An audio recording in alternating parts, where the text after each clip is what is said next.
BD.MS Tutorials. Working with Microsoft Packages.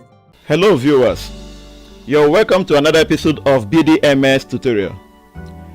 Today we'll be looking at creating and saving a file document for official use, setting up the page, formatting text, and aligning them. The first thing you do when creating a file for official purpose is to save it with an appropriate name. For this episode, I'll be working on Microsoft Word, but you can save in any file. You can save any file in an appropriate name. So what do you do first? You go to the quick access toolbar. On the file tab, you click the file tab, click save as, and the save as window will appear. The save as window will appear. So you can save your file in any of the locations listed here, but it is better to save on a location that you can easily remember.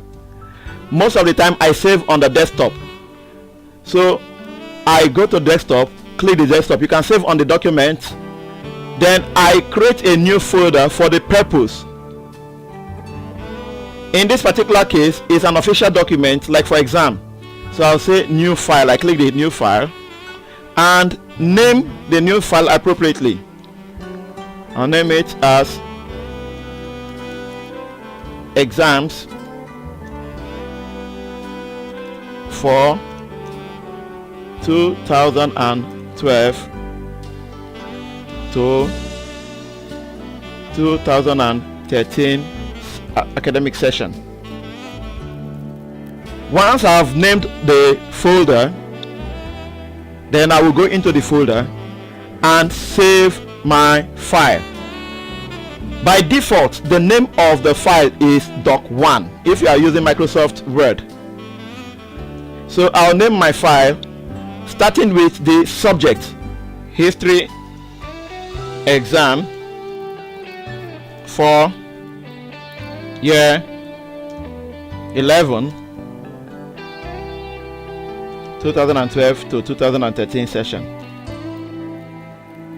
Now this is the name of the file. The file type is Word document. Be sure that you are saving the file on the right type.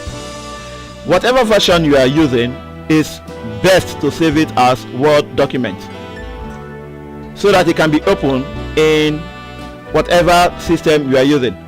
So I'll say save. Now you can see that the name of the file has changed from history, from doc1 to history exam for year 11 for 2012-2013 session. It is better to do this. Now that you have created your file, you can now work on the file. The next thing you are going to do on your file is setting up the page. For official purpose, it is better to set the page. So what you do is you go to the ruler, set the right margin. I'll set my right margin at 2 points. That is halfway from 16, that halfway between 16 and 17 to halfway between 18 and 19. Go back to the left margin and set also on 2 points. We can see that. I'll do the same with the ruler on the left hand side. To the top margin, set on 2 points, go down and set the bottom margin on 2 points also. Now my page is set for use. You can start typing if you want to, or you can copy from another source. But if you want to type, what you do is you now go to the font type. Go to the font and select the appropriate font. It is best to use Times New Roman or Arial. These are official fonts.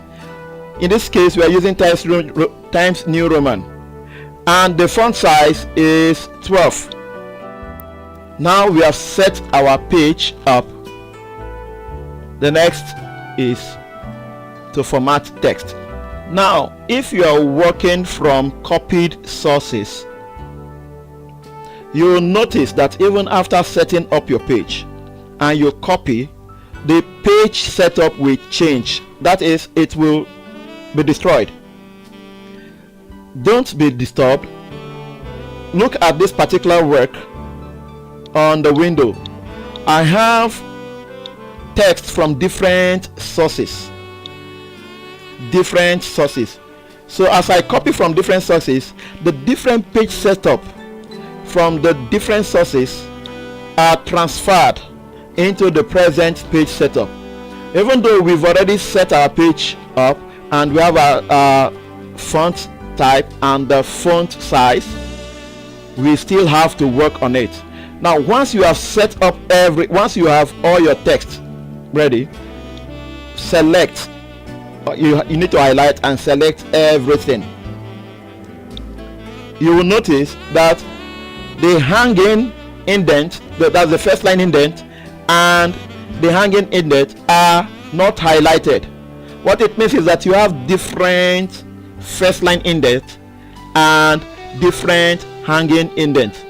So before you start working on your indent, you have to format your text, and these are the things we are going to do. First, I will change my text font back to Times New Roman. Everything is selected as Times New Roman. Then I would select the font size to 12. Now everything is 12. I'll go to the font color and choose black or automatic. Automatic means black also. Choose black. Everything is black. You could see some underlined word there. If you don't want them, you can remove them. If they are important, you can still use them. I don't really want them, so I'll go and deactivate the underline.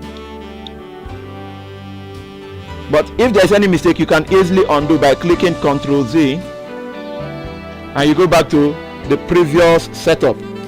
Now I have chosen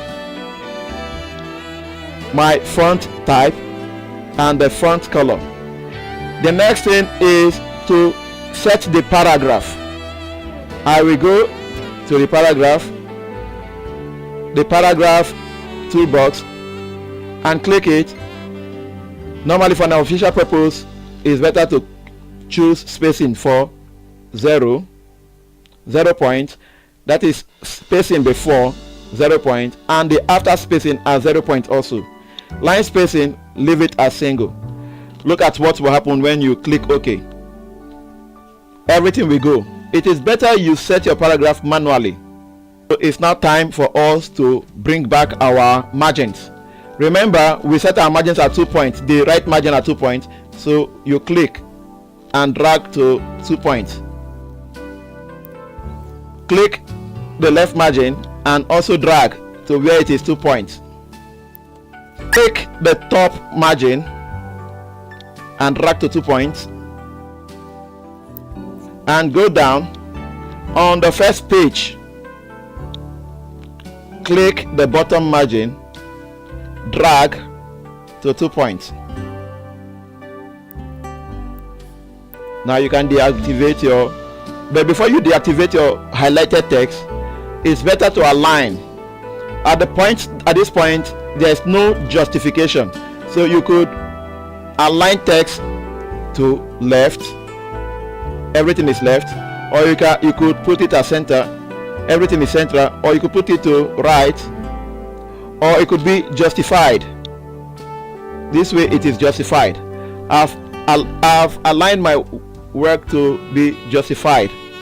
Then I can now start working.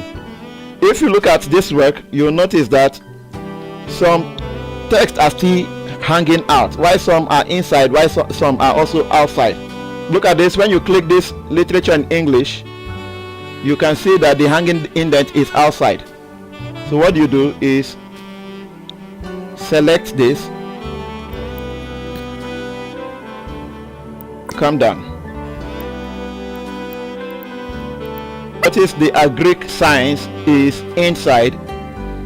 You don't pick the first line indent, neither do you pick the hanging indent, but you pick the left indent.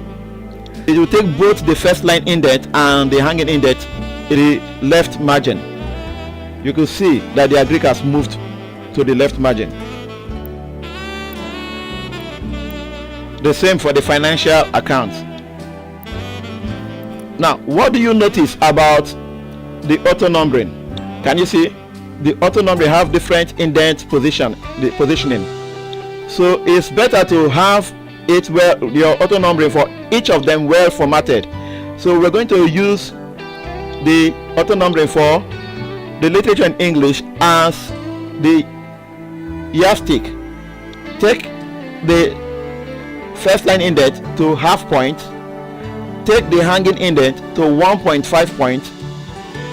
So this will be the yardstick for every order. So when you come to CRK, you have your first line indent to half point and your hanging indent to 1.5. We'll do the same for the marketing. The first line indent to half point, the hanging indent to 1.5 point. The same for the financial accounting. Make sure when you are selecting everything. Half point, 1.5 point. Now for biology, half point, 1.5 point. Also notice that the heading for many of them are small letters or lowercase. You could convert them to whatever you want. So what we'll do now is we'll select the headings.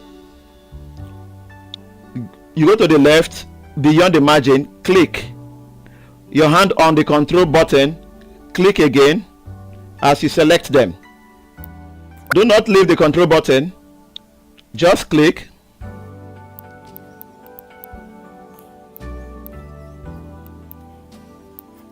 You come to the change case tab, click the change case tab. You can change it to whatever. You can change it to be a sentence, lowercase, uppercase, or you capitalize each word. I think this will be better, capitalize each word. Now we've done that as our heading. You can see that some of the headings are abbreviation, so it's better you go back and change everything to uppercase. Now we've selected with the heading highlighted. You could now you can now align the headings. It's best to put your headings as the center, so click center. You could click this or say Ctrl E. All the headings are now at the center. So if you see something at the center, it looks as a major heading. So while you are doing this, you are saving. Now our text is ready.